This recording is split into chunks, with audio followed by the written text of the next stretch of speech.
I'll just read from the New York Times story on this. Headline, Bill Gates says climate change, quote, will not lead to humanity's demise. In a memo, the Microsoft co-founder warned against climate alarmism and appears to have shifted some of his views about climate change. Let's read from this. Bill Gates, the Microsoft co-founder who has spent billions of his own money to raise the alarm about the dangers of climate change, is now pushing back against what he calls a, quote, doomsday outlook, and appears to have shifted his stance on the risks posed by a warming planet. In a lengthy memo released Tuesday, Mr. Gates sought to tamp down the alarmism he said many people use to describe the efforts of rising temperatures. Instead, he called for redirecting efforts toward improving lives in the developing world. Quote, although climate change will have serious consequences, particularly for people in the poorest countries, it will not lead to humanity's demise, he wrote. People will be able to live and thrive in most places on Earth for the foreseeable future, unquote.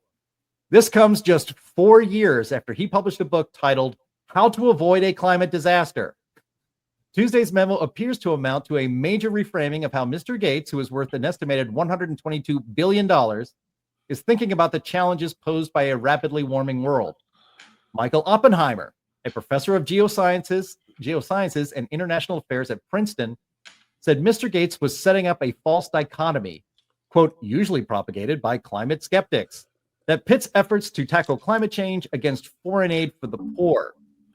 Quote, despite his efforts to make clear that he takes climate change seriously, his words are bound to be misused by those who would like nothing more than to destroy the efforts to deal with climate change, Dr. Oppenheimer said. All right. Well, yes, not misused, highlighted and welcomed. Well, we'll take that. But I would say that while there is a temptation to mock Bill Gates, the proper thing, I think, to do here is to welcome him, not to punish him coming around to the right side of seeing things. He appears to be teachable on this topic. So welcome, Bill. You can watch this show every week. Go back and watch the archives. Let us know if you have any questions. We'll be able to help you out. Now, Matt Wilicki, you wrote a piece on your Substack, Irrational Fear, about this development. How significant do you think Gates's less strident position on solving climate change is going to be? You know, I think it's huge. I think it's definitely something that we should be applauding. And it's common sense. It doesn't seem so radical. Anything he said doesn't seem really radical. I'm glad that he's finally admitting that it's the poor that will suffer the most. Unfortunately, it was the poor that were going to suffer under those UN policies that wouldn't provide people with things like LNG, and said that they should just cook with yak dung instead until magically solar farm and induction ovens would appear in their huts. So this is just much more practical. I'm still not going to let him off the hook totally. I'm a little bit conflicted here. I do welcome him into the camp of just realism and practical environmentalism, but he was one of the major people that pushed this. I mean, I have a lot of his quotes in my article, and it's exactly the opposite of his sentiment now. So I'm just, I don't think you can just shift gears all of a sudden. The data hasn't changed. If there was some radical thing in the data and a new satellite was telling us something completely new and he had this change, okay, we could have that discussion. But nothing's changed in the data, absolutely nothing. And so to have this radical shift, to me, it's partly what I think is a UN salvage campaign. I think the UN is realizing that it's gotten way over its skis in a lot of this stuff. It's not really helping people. A lot of its policies are going to keep people in poverty, energy poverty, and things like that for decades longer than they ever would have had been if they could have just explored fossil fuels, and if the UN would have helped to get some of that funding going.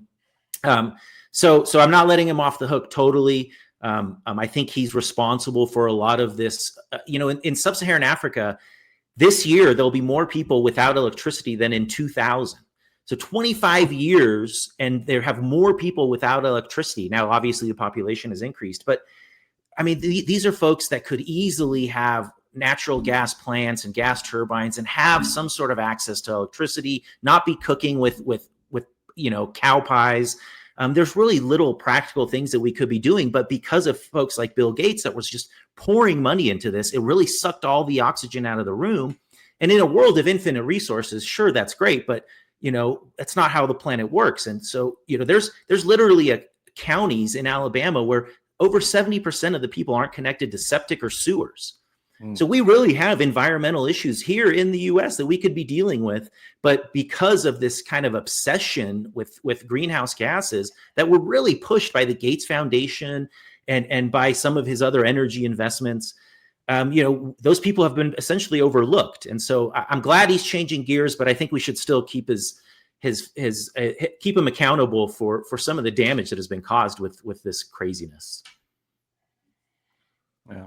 I have some thoughts on this, but Anthony or Linnea, you want to go first? Linnea, I'll let you have it. I don't really have a whole lot of thoughts on this. Sure. I mean, I've watched some of his talks from even years ago on climate issues or on his like fake meat stuff or whatever. He's really not changed his perspective all that much. He's always been kind of the camp where he kind of waffles on whether or not this is going to be a world-ending catastrophe. He's always been a little bit more moderate when it comes to that kind of rhetoric. However, I strongly suspect that his backpedaling is very much in the same vein as the backpedaling of like Fink and a lot of the people who have recently started backing off of the E in ESG. And that is because they are recognizing the massive energy crisis that we have coming for us with regards to data centers and AI processing and stuff like that. If the AI isn't, a poppable bubble, but I think that eventually reality comes in and says, hey, look, you actually like Gates is fully aware. And he even said this, I think last year, that you cannot run a data center on wind and solar. No, it doesn't matter how many batteries you put in. It's just not, it needs consistent, reliable power. You can seriously mess up those computers if you don't have it.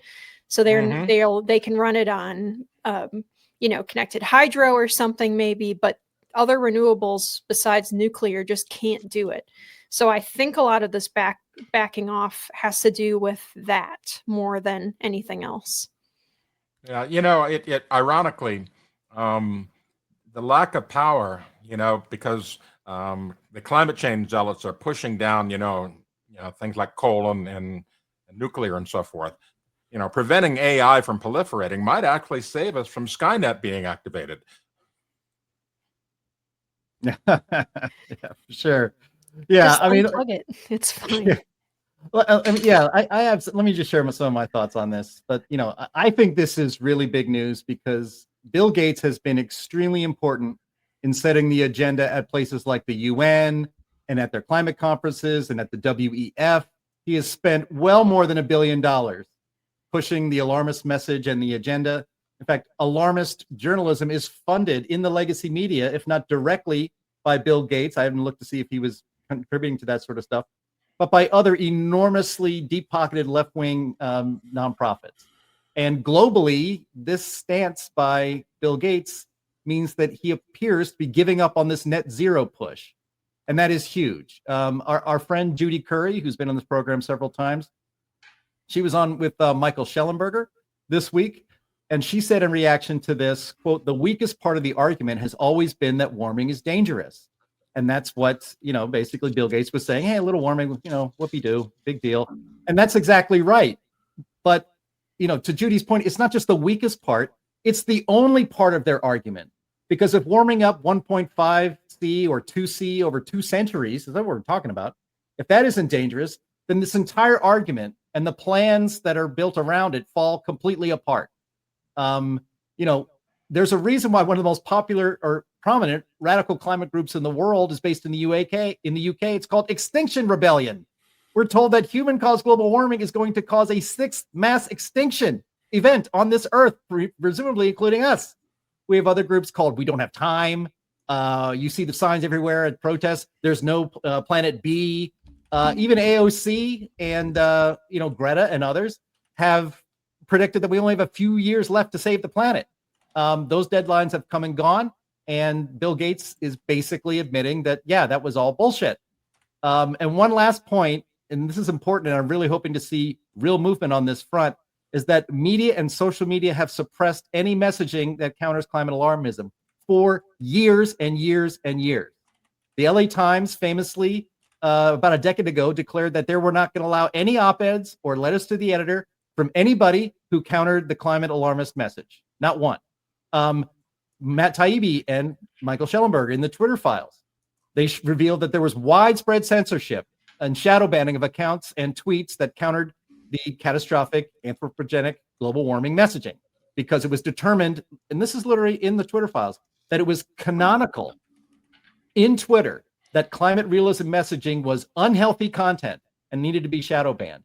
And this channel itself has been suppressed by Google via YouTube for its content for years and years. And so, I guess the upshot for this is that Gates is not, it's not only the climate realists that have been skeptical and angry at Gates for things like, wasn't it just a month ago he says, hey, let's block out the sun?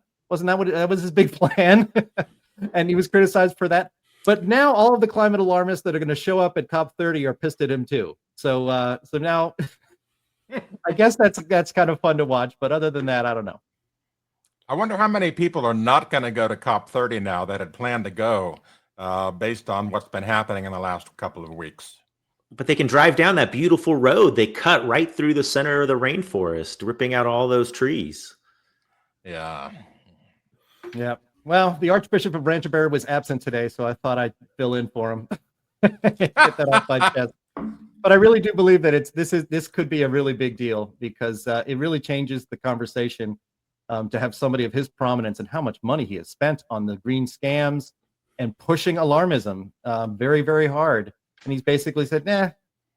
Now, he may be self-interested in that. There may be several reasons for that. He's obviously investing a lot in AI, and we can't have an AI revolution on, unicorn farts and, other bullshit energy systems. Didn't Microsoft buy 3 Mile Island?